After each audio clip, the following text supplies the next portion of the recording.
the more diverse the swing state, the farther Mr. Biden was behind. So do you want to clear the air and clearly condemn the attack in Hamas today? A really bad poll if you're wanting Joe Biden to be the president of the United States. Also, pro-Hamas protesters attack the White House. Palestine doesn't distance themselves from Hamas, and one of the Congress people is calling Joe Biden a person committing genocide. All that and more coming up on this episode of Daily Caller Live. Thanks so much for tuning in. My name is Jobob. Daily Caller Live starts right now. 2, 1. Here we go! Might be the only brown guy on earth named Jobob. That is actually their name, Jobob. Live from the dingy bunker that is completely, totally, and utterly cut off from the outside world, except for you fine folks. My name is Jobob. This is Daily Caller Live. Thanks so much for tuning in. On today, it is Monday, November 7th, year of our Lord 2023. A lot to catch you up on, including one of the most interesting polls in the horse race. I know we discussed not liking discussing the horse race that is presidential politics, but a fascinating poll came out of the New York Times over the weekend, yesterday, 2 days ago, with some really bad news if you're a big Joe Biden fan, good news if you're a Trump fan. So briefly to set the stage here, the current two frontrunners for their party's nominations are, again, the only two candidates, it would appear, that can lose to each other. Democrats think that the only person that Joe Biden can beat is Donald Trump, and Trump's team and a lot of pro-America Trumpers probably also think that Joe Biden is going to be the easiest person for Donald Trump to beat. So it's fascinating how those two are kind of going to be the nominees for their respective parties. But that being said, there are a lot of people now on the Democratic side saying that Joe Biden has got to get out of the way. And that's been a thing for a little while. But given this particular poll and people understanding this is not an outlier poll, some of your big names in Democratic politics are saying, yeah, Joe is not doing so hot. A New York Times and Siena College poll shows that among registered voters in 4 key swing states, Joe Biden is losing in pretty much all of those states. In Nevada, a state Biden narrowly won in the 2020 election, Trump boasts a 52 to 41% lead, almost 10 points in a state that Joe Biden won in 2020. Trump also tops Biden in Georgia, a state with a central ploy to overturn the presidential election, with 49 to 43% over Biden. This is written by CNN, so that's why that line is in there. But 49% to 43% in the state of Georgia, which, if you don't know, county in Georgia is charging Donald Trump with a bunch of different crimes. Trump leads at Biden in Arizona, too, with a 49 to 44%. In Michigan, Trump holds a 5-point lead as well, 48 to 43. In other words, in the swing states that you have to win in order to win the presidency, Donald Trump is up by bigger than the why am I blanking on the poll term? Not the standard deviation, not the room for error. Whatever, it'll come to me. Leading by enough to make Biden supporters very concerned. David Axelrod, the guy who got Obama elected, is probably one of the biggest names that I saw over the weekend saying, yeah, Joe Biden needs to step down and get out of the way. Now, some of the particulars in this poll are pretty fascinating. I got to scroll down in this article specifically to get it. But some of the racial gap is closing. Oh, geez, I'm now Okay, bottom line, I'll summarize it for you, is that the stranglehold that the Democrat Party has had on minorities, specifically Hispanics and Black voters, is dwindling at an alarming rate. Now, I love this sort of thing because I hate identity politics, but I think it's fascinating to see One, in that it's finally happening. I think minority voters are finally waking up to the fact that, hey, the policies that are instituted by the people that are so ardently on our side don't tend to work all that often. That's great. And then two, watching the media figures kind of melt down over this. This is CNN. This clip I'm about to play you, kind of going through some of the minority outcomes in this poll, which I thought was fascinating. Check this out. Brief video we'll discuss on the other side. The New York Times, in the right about it, says, in a remarkable sign of a gradual racial realignment between the two parties, the more diverse the swing state, the farther Mr. Biden was behind. And he led only in the whitest of 6. So of the 6 swing states, the New York Times did a poll. The only state that Joe Biden led in was the whitest state out there. Hilarious. I don't know. I love it just from this is the way that I think things should work. It shouldn't, your race, the amount of melanin you have in your skin should have no dictation on how you do anything, let alone maybe other than tan. I think tanning actually, that is one of the only things that is different amongst people with varying degrees of pigment in their skin. Tanning, and that's it.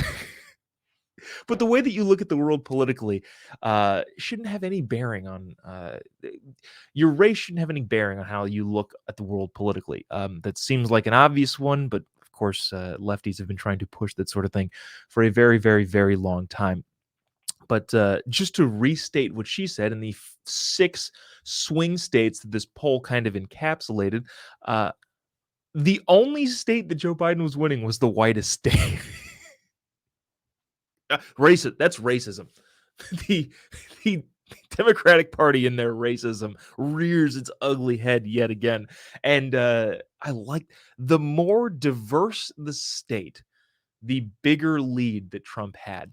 And there's going to be people, I'm gonna play this clip that are going to make the case of, well, that's because they're more racist in that state, and that's why they are more likely to turn out for Donald Trump. Like, okay, first of all, your premise is whack, and two, the polls in this, the numbers in this specific poll would say otherwise. Again, I can't. Something to the effect of like 20% down is how much black voter registration is with Democrats, which is awesome in my opinion. Not because we're trying to capture any specific demographic, but really because people just in general would seem to be waking up to the realities of how policy governs their life. Now, also on CNN with this poll coming out, was this lady, Representative Jasmine something.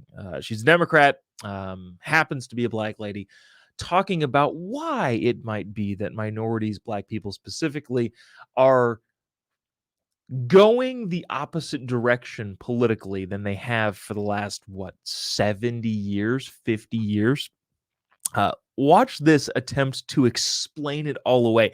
And there is some truth that she's about to say, but we'll discuss the truth from the nonsense. Check this out, and we'll talk on the other side. Here's the deal. Perception is reality. And so when you look at the data that was provided in this poll, it talks about how people feel. And when people decide whether they're going to the poll or whether they're not going to the poll, it's all about how you feel in that moment. And so while the facts may not align with their feelings are dictating their reality. Their reality is that they said that they feel better or they felt better when Trump was in office. But we've been trying to push back. We've got some very popular African-American artists that are out here saying things like, oh, I got checks when Trump was in office. I want those checks again, not understanding that really came from Congress. So we've got a couple of things, the perception issue, and then we also have an issue as it relates to civics in this country and people not understanding exactly how any of this works. So what I heard from that, and this is... What is it? The soft bigotry of low expectations. I think the full-blown bigoted racism of low expectations. But this, what I heard is those dumb minorities just don't understand. They're reacting on their emotions and feelings and not the facts in front of their face. Now, first things first, the facts in front of their face are that inflation has gone rampant. Prices in this country for anything at any store you shop at are expansively bigger than they were in the previous administration. Crime is up all over the country. None of those things are disputable. So, one, she's operating on the premise that none of those things are happening. Everything is actually great.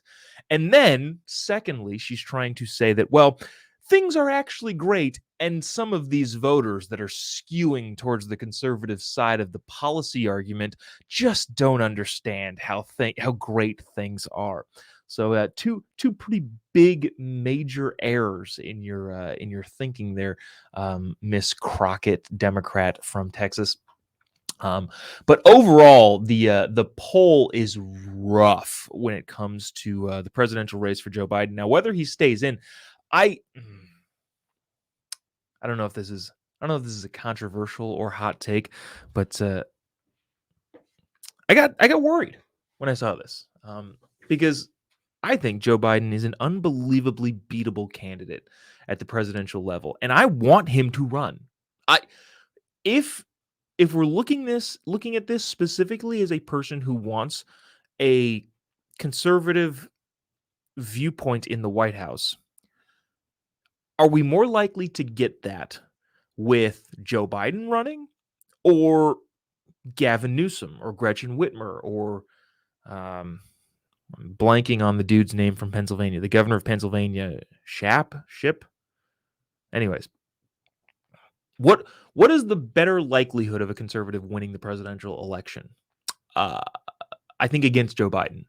So polls like this coming out, which is triggering the DNC establishment to say, hey, Joe, get out of the way, which a lot of people are now saying, I think hurts the ability for a pro-America candidate to get elected.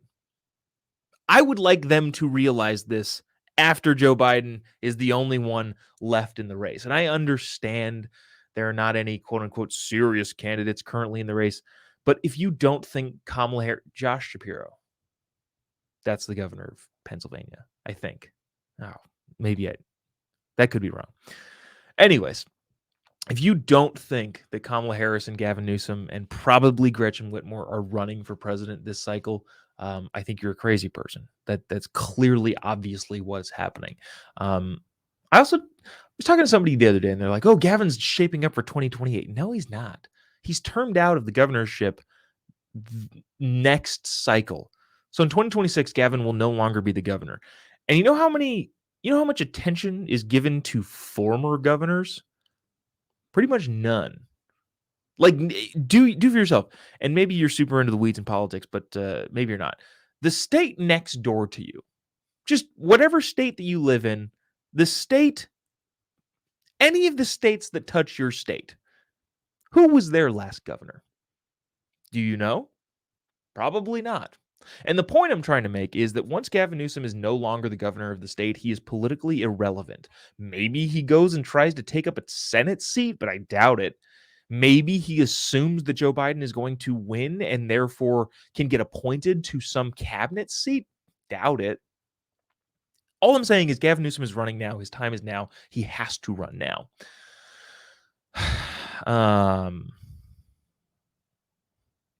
Wow, we got off the rails here a little bit. But the polls are not good for Joe Biden, which brings us nicely to this particular story. I don't know if you saw this over the weekend, but the White House was under attack physically by a bunch of quote unquote pro-Palestinian protesters. And there's a clip that we'll play from Face the Nation in a little bit talking about the differences between pro-Palestine and pro-Hamas. And is there any? Because the media is desperately trying to paint the picture that there is. But we'll get to that in just a second. One of the reasons that Joe Biden has been having a difficult time is because of polls like the poll that we just went through. if he's going to retain the presidency, he needs to win all of these swing states. Michigan is a must win for Democrats running in the presidential election. Just like Arizona is a must win for a Republican, Michigan more often skews to the blue side. And so, yes, it is a swing state, but it's one of the states that should be a given for a strong Democratic candidate. Within Michigan is the Dearborn area. If you're not familiar with the geography of Michigan, doesn't really matter. But the representative that represents the congressional district in the Dearborn area is none other than Rashida Tlaib. Now, Rashida Tlaib, if you don't know her act, she's a crazy person. And I don't say that lightly because I don't know, I don't like to attack people necessarily on their personalities and their, I don't know, whatever they think. I mostly like to attack ideas for the most part. But Rashida Tlaib is a bona fide insane person.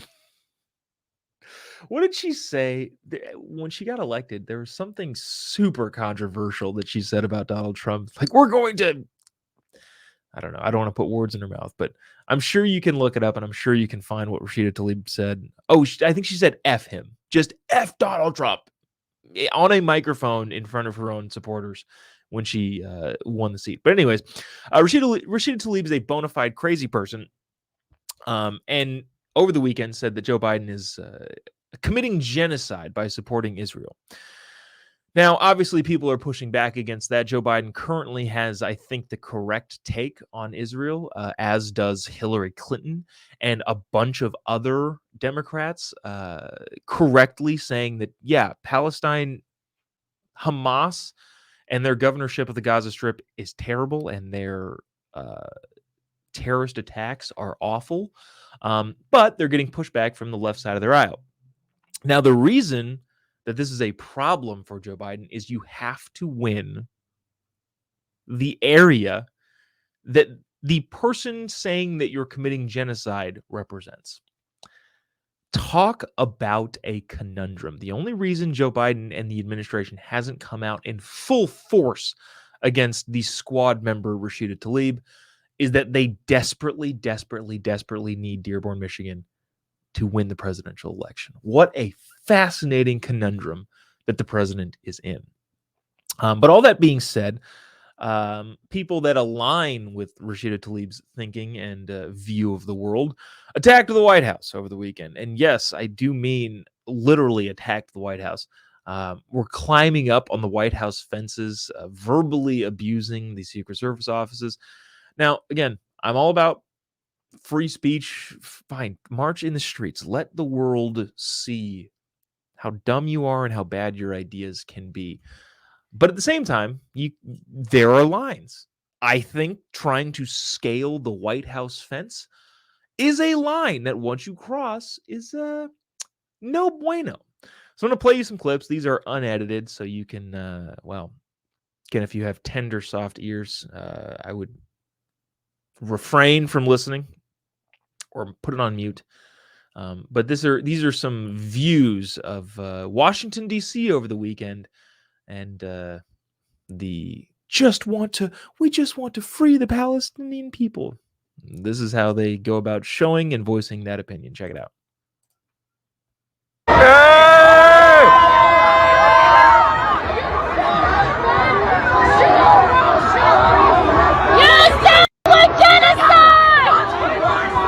Fucking cowards!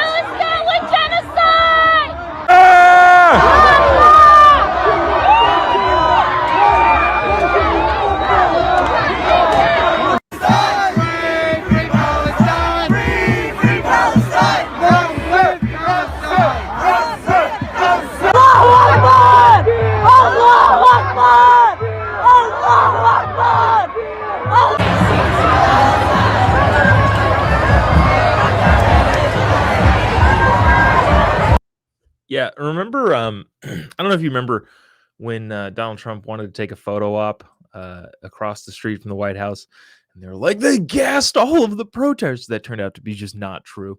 But if there's any, I realize that might be an in the weeds comment. Donald Trump left the White House walked across the street to a church, had a really awkward picture where he held up a Bible. But then the media reports is in order to get the protesters out of that area, they had to use force and gas them with tear gas. If there were a necessity for the use of force, it would probably be right there. And I'm curious, where does Secret Service draw the line there? Like, if you've got people who are clearly unhinged, scaling the fence of the White House, yelling at the Secret Service people, I mean, you have no idea if they have weapons on them, peering through the gate, pointing them through the gate if they had them. Again, I don't know. But at what point do you respond with force? Like, I don't know. Maybe my threshold is, I don't know, quicker than most. But if I were the Secret Service, the President of the United States' residence was, in my opinion, under attack by protesters. Yeah, I'm going to go ahead and make sure that nothing bad happens or doesn't get out of control. Now, yeah, the protests eventually dissipated, but I would say that's out of luck. You have no idea what these people are going to do if they are, one, saying the things that they're saying, and two, acting in the way that they're acting. Are you supposed to just go, it'll probably be fine? Yeah, I don't know if I'm taking that bet if I'm the Secret Service or if I'm the president. Yeah, wild. But here's the thing that I do want to get into, and I think deserves some attention. Yesterday on Face the Nation, Margaret Brennan was talking to the Palestinian Authority's ambassador to the UK.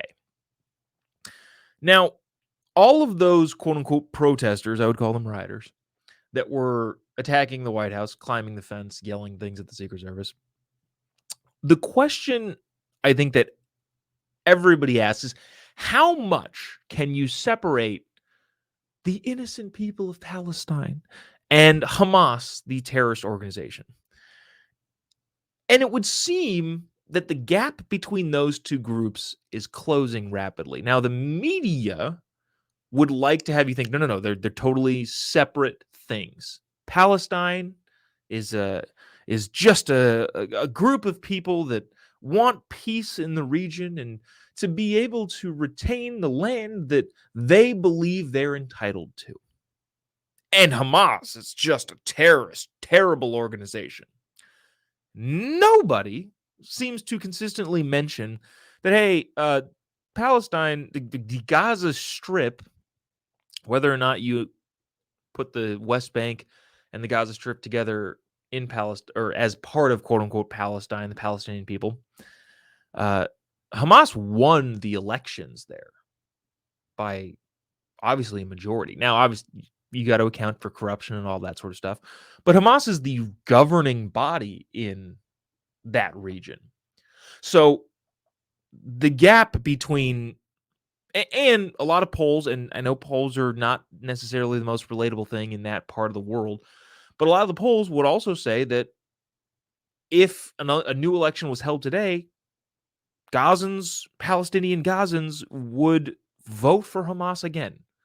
So the idea that pro-Palestine is inherently different than pro-Hamas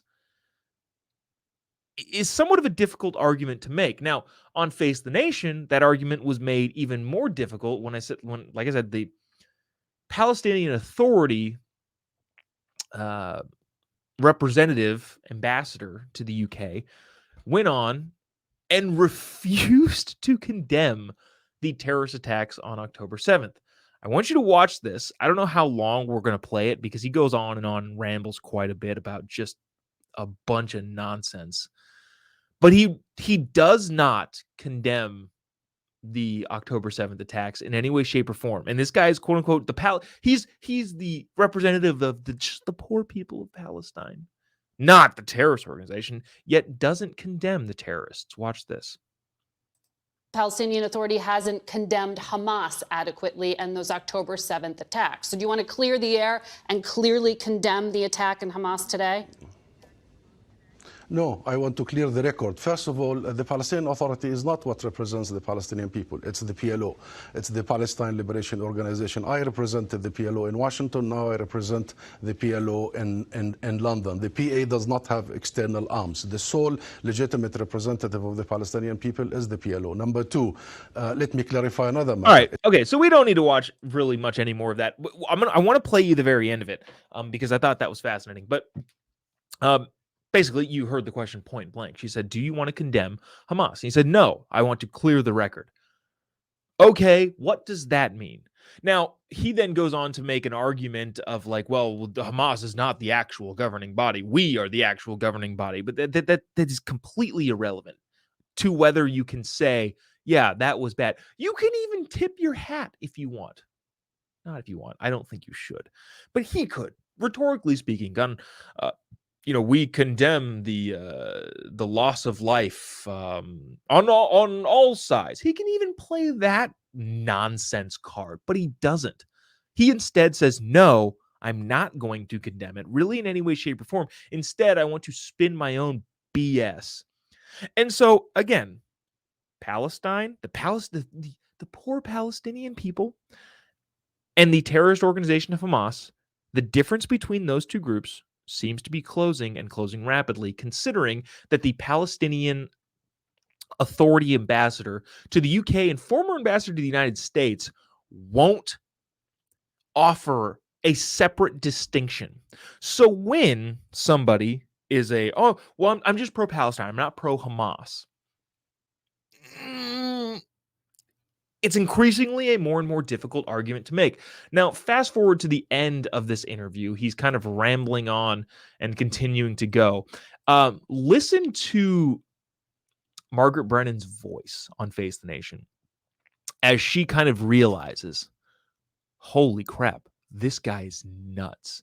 I would think, I would be worried. I would be scared talking, not scared of immediate physical attack, but just like, I don't know, I've never talked to a person with this much power and this outside of the realm of reality and civility, it would seem. I've never talked to somebody like that. It would be worrisome. Listen to how Margaret Brennan kind of ends this conversation, because she goes on and asks 5 times, hold on, no, you're not condemning this?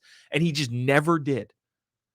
Which again, the distinction between pro-Palestine and pro-Hamas is a thin line and is getting thinner by the second. But watch how she ends this thing. Check it out. Israel commits to international law. If they commit to international law, this is not a war. A war does not happen between an occupied and an occupier. Yeah. This is an oppression, a repression of our people. Wars only happen between two sovereign states. Okay. So this is a moment when you empower the state of Palestine that will be able to protect its people, Margaret. We have to leave the conversation there, but it's very clear that it's really the United States talking about a peace settlement, 2-state solutions, and you did not clearly condemn that. So, Ambassador, thank you for sharing the Palestinian point of view. Yeah, if you watch, if you're just listening to the podcast, you're not going to be able to see it. But if you watch her, she's like, holy crap. Whoa. Like, I didn't know people were as out there as you are. But, such is how the discussion is had nowadays. But crazy. This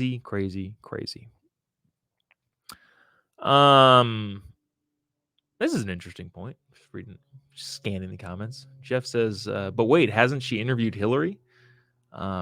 Maybe. I think Jeff is referencing the fact that, was it last week we talked about the right-wing MAGA extremist Hillary Clinton was like, no, you can't have a ceasefire, you children. Hillary Clinton is on the right side of this. But fascinating. Let's see. That'll do it for us today. We'll save some of the other fun stuff. We've got some fun stuff tomorrow. But appreciate you sticking around, tuning in. If you haven't already, give me a follow on any of your social media platforms. Just type in JOBOB. Be able to find me pretty much anywhere on the social medias. We will be in, let's see, Thursday this week. So what, 3 days? I will be at UCLA's campus with Charlie Kirk doing a Turning Point USA event next Wednesday, November, what is that, 15th? We're doing a Turning Point event in Amarillo, Texas. A comedy tour event is happening in Twin Falls, Idaho next Friday, November 17th, and November 18th in Blackfoot, Idaho. If you want any information regarding any of those fun, fantastic events, reach out on social media, and we'll connect you to all the right pertinent places. But until then, continue the conversation there. We'll see you tomorrow, same time, same place. I don't think I have any traveling going on. Yeah, tomorrow, same time, same place. See you then. God bless America.